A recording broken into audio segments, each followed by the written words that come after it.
పుర్రెల మాల అంటే శిరసు మాల అని అర్థం. శివుడి మెడలో ధరించే ఈ మాల వెనుక ఒక ఆధ్యాత్మిక కథ ఉంది. పరమేశ్వరుని మెడలో పుర్రెల మాల ఎలా వచ్చిందో తెలుసుకుందాం ఇవాళ.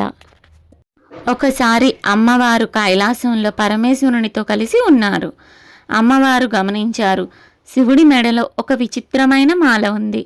అది పూలమాల కాదు, అది చిన్న చిన్న పుర్రెలతో చేసిన మాల.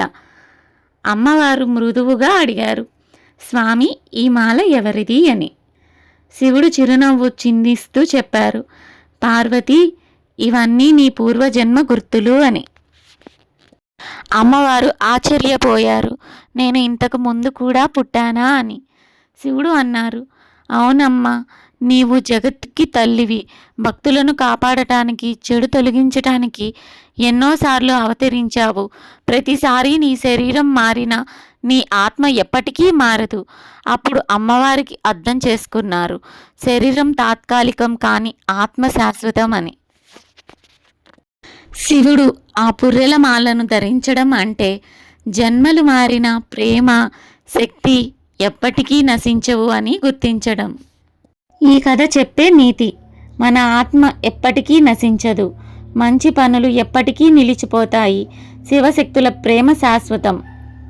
ఆధ్యాత్మిక భావం, శివుడు నిత్య చైతన్యం, పార్వతి శాశ్వత శక్తి, పుర్రెలమాల అనేకల జన్మల గుర్తు, 108 కపాలాలు, సంపూర్ణ సృష్టి చక్ర సూచనం, జనన మరణ రహస్యం. ఈ పుర్రెలమాల శివుడు కొనసాగించాడు. జనన మరణ చక్రానికి గుర్తు. శరీరం మారుతుంది, ఆత్మ శాశ్వతం. నీ ప్రతి అవతారం విశ్వానికి మంగళం చేసింది.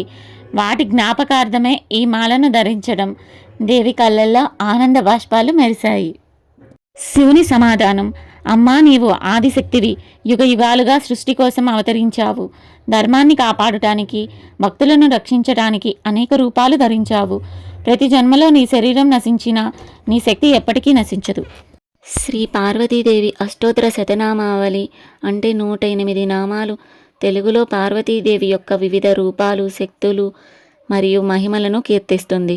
ఇది పార్వతీదేవి ఆరాధించడానికి, మనశ్శాంతిని పొందడానికి, అమ్మవారి అనుగ్రహం కోసం చదువుతారు. అలాంటి కొన్ని ముఖ్యమైన పార్వతీదేవి నామాలు మనం తెలుసుకుందాం, చదువుకుందాం. ఓం పార్వత్యే నమః అంటే పర్వతరాజు కుమార్తె అని అర్థం. ఓం మహాదేవ్యై నమః అంటే గొప్ప దేవి అని అర్థం. ఓం జగన్మాత్రే నమః అంటే జగత్తుకు అన్నిటికీ తల్లి అని అర్థం. ఓం సరస్వత్యై నమః జ్ఞానస్వరూపిణివమ్మ నువ్వు అని అర్థం. ఓం చండికాయే నమః అంటే చండీ స్వరూపమమ్మ నువ్వు అని చెప్తారు. ఓం లోకజనన్యే నమః లోకాలను పాలించే తల్లి నువ్వు అని చెప్తారు. ఓం సర్వదేవాది దేవతాయే నమః అంటే అందరు దేవతలకు అధిదేవతవి నువ్వేనమ్మా అని. ఓం గౌరీయే నమః అంటే అమ్మ గౌరీదేవి, నీవు తెల్లని స్వరూపము, నీ రూపము అని చెప్తారు. ఓం పరమమయే నమః అంటే అందరిలో నువ్వు శ్రేష్టమనేది అర్థం. ఓం ఈశ్వర్యే నమః అంటే ఈశ్వరి భార్యవైన ఈశ్వరివి నువ్వు అని అర్థం.